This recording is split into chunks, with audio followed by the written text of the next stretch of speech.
Bro, seroprevalence Amerika itu sudah di atas 49%. Gila banget nih negara. Informasi ini datang dari seorang sahabat yang 10 tahun terakhir mengajar di sebuah kampus ekonomi di sisi timur Amerika. Dialah yang mengajari Bosman tentang MMT, Modern Monetary Theory. Beliau juga sahabat dari Stephanie Kelton, pejuang konsep ekonomi modern MMT ini, di mana konsep MMT ini dipakai Amerika. Namun yang diajarkan di kampus beda dengan yang Amerika pakai. MMT juga dipakai di Tiongkok, Jepang, Jerman, Inggris, dan saat ini Turki serta Argentina mengadopsinya.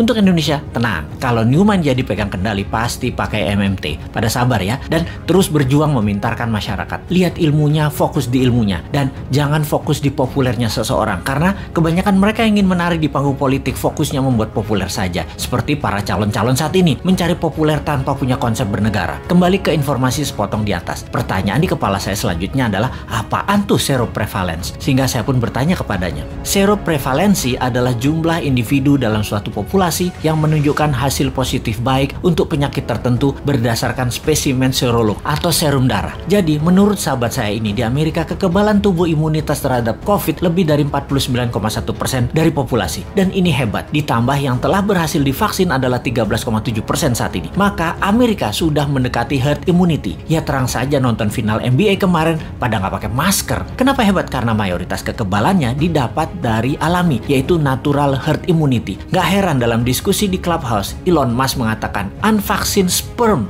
50 years from now are more precious than gold. Yang dalam arti sederhananya adalah sperma manusia yang tidak divaksin lebih tinggi nilainya dibanding harga emas 50 tahun lagi. Oke, wis jangan dipercaya omongan Elon Musk. Itu hanya omongan manusia oportunis. Sing bener pejabat saat ini, maha bener. Kita harus dukung terus demi utuhnya NKRI sampai masanya Newman tiba. Sing sabar ya. Kalau pandemi corona adalah bencana alam natural disaster, maka sesungguhnya kesembuhan alami adalah herd immunity natural juga untuk mengalahkannya. Sungguh, strategi yang terbaik adalah dari alam oleh alam. Kalau COVID adalah man-made disaster. Ada dua strateginya. Nego dengan yang mengendalikan dan ikuti maunya mereka. Atau tantang mereka. Tantang perang puputan. Tantang perang sampai mati. Pakai vaksin sendiri. Pakai imunoterapi. Pokoknya jangan pakai vaksin asing aja. Wani ora. Kalau nggak berani ya seperti saat ini. Ikuti aja protokol globalis. Dilanjut oleh teman saya tadi. Jadi kalau Amerika pakai vaksin mengatasi herd imunitas secara mayoritas itu hoax. Itu hoax. Bener. Pakai vaksin. Tapi hanya minor. Hanya palingan 20-30%an saja, yang 30%an nanti yang alami. Amerika pakai natural imunitas terbanyaknya. Lalu saya bertanya, kalau Tiongkok menangani COVID pakai vaksin ya? Dijawab olehnya, belum tentu. Tiongkok itu rezim komunis, gak ada transparansi dan akuntabilitas bagi siapapun dari luar negeri bisa mengakses kebenaran informasi yang Tiongkok berikan. Siapa yang bisa memverifikasi berita kalau society dibungkam di sana? Banyak ahli-ahli luar Tiongkok mau fact finding masuk ke Tiongkok, gak bisa, ditolak Beijing. Sebaiknya kita tidak consider data Tiongkok sebagai data utama. Semua data dari Tiongkok itu dari pusat partai komunis. Semuanya dialterate, diubah sesuai untuk kepentingan propaganda yang menguntungkan Tiongkok. Bisa saja ternyata Tiongkok juga pakai natural herd immunity, namun dipropagandakannya pakai vaksin. Taunya Tiongkok menyehatkan warganya dengan multivitamin dan mineral, sementara vaksin diekspor keluar sebagai dagangan internasional. Jadi Tiongkok kayak Amerika juga. Jangan-jangan 60%-nya pakai natural herd imunitas, sisanya vaksin. Siapa yang tahu? Banyak negara tergocek globalis cabal agar pakai vaksin mayoritasnya. Yang natural imunitasnya dibatasi. Memang tidak deadly atau mematikan menggunakan vaksin itu. Vaksin faktanya memang mengurangi fatality kematian. Tetapi sisi lain, ya kita jadi korban ekonomi. Jadi miskin. Kita jadi buyer beliin vaksin terus. Ya semoga salah lagi nih data dari Tiongkok dan globalis kali ini. Tapi data seroprevalence yang dari Amerika mah bener.